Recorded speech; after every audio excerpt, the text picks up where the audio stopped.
สบายดีกันมื้อเที่ยงเด้อพ่อแม่พี่น้องมาเด้อมากินข้าวเที่ยงนำกันมื้อนี้กะว่าจิบตั้งใจบ่ถ่ายดอกซื้อปลาหมึกมาตั้งแต่เมื่อวานนี้พี่น้องโลนึง13ยูโรกว่านี่ล่ะซื้อมากิโลกว่าๆพี่น้องซื้อมาก็ได้เกือบประมาณ14กิโลว่าซั่นซะค่อนข้างจะโตใหญ่ซื้อมานี่โลกว่าๆก็ประมาณ23ยูโรกว่า23ยูโร71เซนต์ว่าซั่นซะซื้อมานี่ก็ได้ประมาณหลายโตอยู่ได้ ประมาณ7โตวนี่ล่ะพี่น้อง8โตวเพราะว่า8โตวที่8ค่อยต้มใส่ข้าวปุ้นเมื่อวานนี้ต้มตำใส่ข้าวปุ้นเมื่อวานนี้ว่าซั่นซะมื้อนี้ก็เลยแบบว่าจะเอามาล้างตอนแรกก็ว่าตั้งใจว่าจิล้างตั้งแต่เมื่อวานนี้จิล้างแล้วก็จิเสียบไม้เพราะว่าหยังเมื่อวานนี้ก็ค่อนข้างมีเวลาแต่ว่าก็เป็นไปบ่ได้พี่น้องเมื่อวานนี้เป็นประจำเดือนโอ๊ยปวดท้องประจำเดือนปวดท้องเหม็นแท้ว่า แต่ละเดือนหั้นก็บ่ค่อยเป็นเดะแต่ละเดือนหั้นตั้งแต่ผ่าตัดมานี่รู้สึกว่าค่อนข้างผิดปกติว่าซั่นซะเนาะเป็นประจำเดือนเป็นเมนก็รู้สึกค่อนข้างจะเจ็บพี่น้องขอโทษเด้อที่ว่ามาเว้าเรื่องประจำเดือนแต่ว่าก็ส่วนหลายเนาะผู้หญิงเฮานี่เป็นประจำเดือนค่อนข้างจะเจ็บท้องนอกท้องน้อยแต่ว่าข้อยนี่บ่ค่อยเจ็บเดะตั้งแต่ผ่าตัดมานี่ค่อนข้างรู้สึกว่าเจ็บแล้วก็นอนหมดมื้อเลยเมื่อวานนี้ก็ได้ ก็เลยบ่ทันได้เฮ็ดหยังว่าเช่นซมื้อนี้ก็เลยแบบว่าเอามาล้าง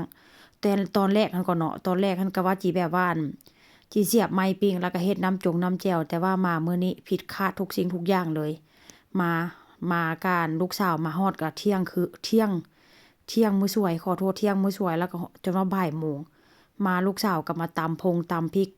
น้ำแจ่วหั้นก็พี่น้องเอาไปผสมรวมกับน้ำจิ้มสุกี้หั่นแหละถามว่าแซ่บบ่ก็แซ่บเดะ ตำพริกตำกระเทียมใส่แล้วก็ตำถั่วใส่ว่าซั่นซะแล้วเอาไปผสมกับ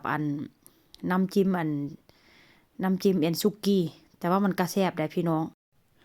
แล้วมื้อนี้ก็ผิดคาดได้ตอนแรกหั้นก็เนาะว่ามื้อวานนี้ว่าจิเสียบไม้จิล่างเสียบไม้ไปทาลูกสาวแต่ว่ามันก็เฮ็ดบ่ได้พี่น้องค่อยขาเจ็บท้องแล้วมื้อนี้ก็เลยแบบว่าเอามาดาดใส่หม้อเอาแบบนี้ดาดใส่หม้อแล้วก็ใส่พริกไทยใส่ซีอิ๊วขาวลูกสาวก็บอกว่าเฮ็ดจั่งใดก็ได้ให้มันกินไวที่สุดให้มันได้กินไวที่สุดพี่น้องลูกสาวก็มาฮอดพี่ก็หลายชั่วโมงได้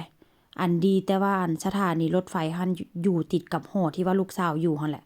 หลังจากนั้นก็นั่งรถไฟมาประมาณชั่วโมงกว่าแล้วก็นั่งรถเมล์เข้ามาหมู่บ้านก็ประมาณ20นาทีรวมแล้วก็เป็น2ชั่วโมงพี่น้องมื้อนี้ก็ได้ก็มาฮอดบ้านก็มาเร่งแม่อยากกินข้าวแห้งว่าซั่นดีแต่ว่าอีหยังมันก็สะดวกสบายพี่น้องแล้วปลาหมึกนี่มื้อนี้บ่ได้ปิ้งเอาดาดมื้อนี้ก็ได้ดาดไปดาดมาน้ำออกจากปลาหมึกก็เป็นต้มเอาพี่น้องก็แซ่บอยู่ได้เฮ็ดแบบนี้ก็ถือว่าโอเคอยู่หอมพริกไทยหอมซีอิ๊วขาวหลังจากต้มสุกแล้วค่อยต้มประมาณ10นาทีเด้อต้มแล้วค่อยก็จะมาตัดมาหั่นแบบนี้เลย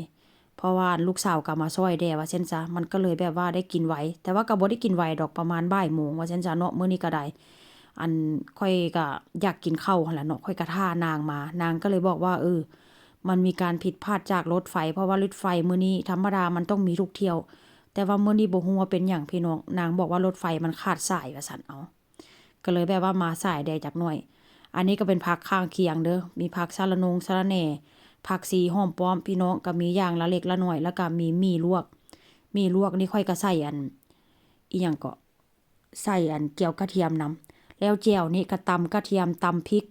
ตำถั่วลิสงแล้วก็มารวมใส่กับน้ำจิ้มสุกี้พี่น้องก็แซ่บอยู่ได้เพราะว่าน้ำจิ้มสุกี้มันก็แซ่บแล้วหั่นน่ะเห็นบ่หน้าตาก็จะเป็นประมาณนี้แต่ว่าก็ตำบ่ค่อยแลกปานใดลูกสาวก็ได้ก็อันนี้ก็เป็นเจียวกระเทียมเด้อพี่น้องก็จะมาใส่ต้มปลาหมึกนี่นำก็ถือว่าค่อนข้างจะแซ่บว่าซั่นซะกินมารวบหอมหามลูกสาวก็แบบว่ามาแล้วก็หิวข้าวแล้วก็ฟ้าวมาพร้อมใจกันเฮ็ดหันซั้นก็จิบ่ทันแล้วเด้บ่าย2บ่าย3ก็จิบ่ทันแล้วช่วงนี้ค่อยก็เฮ็ดหยังก็แบบไวๆแล่นตำเนื้อก็บ่ได้เด้อพี่น้องช่วงนี้ก็ได้นี่ล่ะเมนูอาหารเที่ยงมาเด้อมากินนำกัน